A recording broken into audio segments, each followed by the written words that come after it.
Olá, amigos Avante, tudo bem? Hoje vamos falar sobre o contrato intermitente.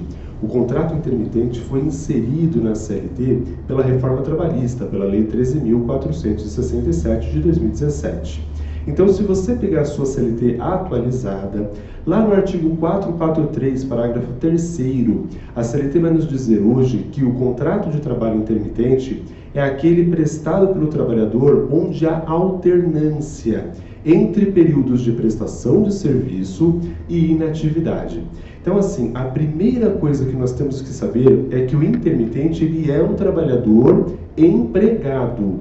Ou seja, ele é regido pela CLT e ele é registrado na sua carteira de trabalho. A carteira de trabalho do profissional intermitente, ela é registrada sim. Então, mais ou menos assim, você contrata o empregado, assina a carteira de trabalho dele e ele só vai vir trabalhar quando nós tivermos trabalho para dar para ele. Então, aí nós vamos fazer uma convocação. Essa convocação está lá no artigo 452A da CLT. O 452A, ele em todos os seus parágrafos, ele vai dar a regulamentação do trabalhador intermitente. E como é que funciona essa convocação? Então, olha só, lembra que eu falei? Contratei o trabalhador, assinei a carteira de trabalho dele, fiz o contrato por escrito com ele, daqui a pouquinho eu vou falar do contrato por escrito, que diz para nós, a regulamentação disso está lá na portaria 349 de 2018 do Ministério do Trabalho, mas daqui a pouquinho eu falo sobre isso. Contratei o trabalhador, assinei o contrato com ele, assinei a carteira dele e ele foi para casa. E aí, ele trabalha no dia seguinte? Não. Esse trabalhador só vai vir para a empresa, só vai vir trabalhar quando tiver trabalho efetivo para dar para ele. E como é que eu faço isso? Diz o artigo 452A da CLT que eu tenho que fazer uma convocação. Como é que funciona essa convocação? Ela tem que ser feita com pelo menos 3 dias de antecedência para a data de prestação do serviço do empregado.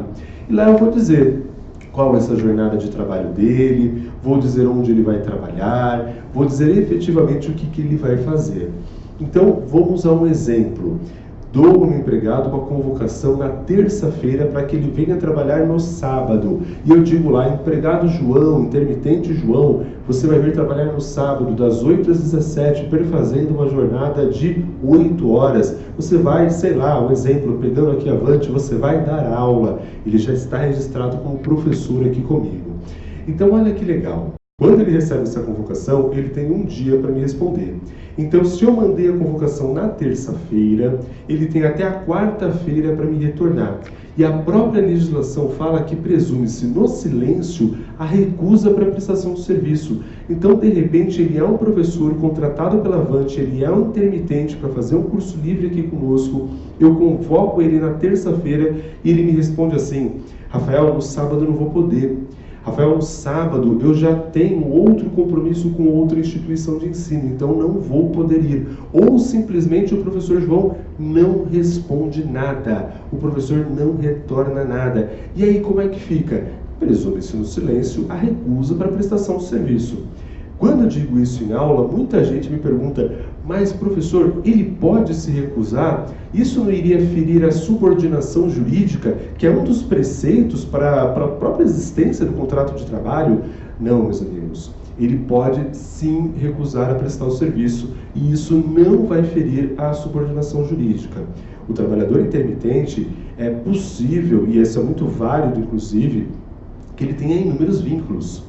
Aliás, ele pode ter vários trabalhos, vários contratos intermitentes na carteira dele, com vários empregadores diferentes, do mesmo ramo de atividade ou não. Ele pode ter, inclusive, na carteira dele, outros tipos de contrato de trabalho. Por exemplo, ele pode ser um trabalhador seletista comum com outra empresa, e na nossa empresa ser um trabalhador intermitente. Tudo bem até aqui? Lembra que eu falei para você que o contrato ele tem que ser escrito? Pois é, o contrato de trabalho do intermitente deve ser escrito e no contrato deve conter a identificação das partes, a sede da empresa, o domicílio do empregado e a remuneração que ele vai receber.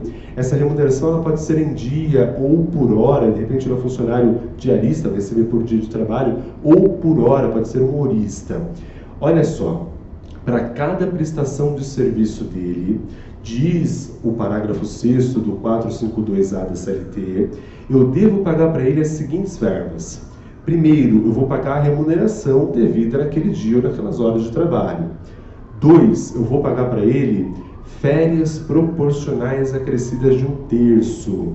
Professor, férias proporcionais acrescidas de 1/3? Sim, é referente àquele período que ele prestou serviço para mim. Voltando aqui no meu exemplo, no exemplo do professor, sei lá, hipoteticamente coloquei o nome dele de professor João. O professor João veio e trabalhou no sábado 8 horas de trabalho. O que eu vou pagar para ele? A remuneração das 8 horas. E vou fazer um cálculo, 1/12 dessa remuneração, e vou pagar as férias para ele. Pego esse valor, divido por 3, 1/3 das férias. Vocês sabem que, pela Constituição Federal, sempre que eu pago férias, eu também pago 1/3. Eu pago 1/3 constitucional. Então, paguei a remuneração do sábado, paguei 1/12 dessa remuneração a título de férias proporcionais, acrescida de 1/3, então pago também 1/3 deste valor de férias.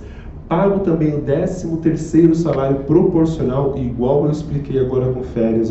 E pago também o DSR para ele, proporcional àquele período que ele trabalhou, e adicionais legais, caso haja.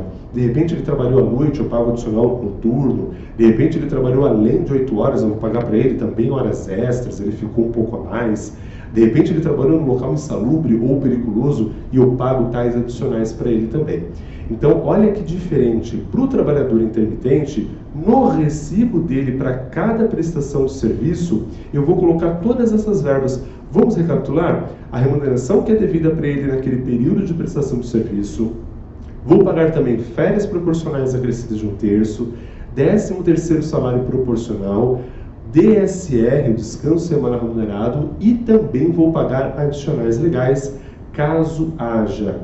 Eu tenho que entregar para ele um recibo de prestação de serviço, tenho que entregar para ele um recibo de que ele prestou esse serviço, discriminando todas essas verbas.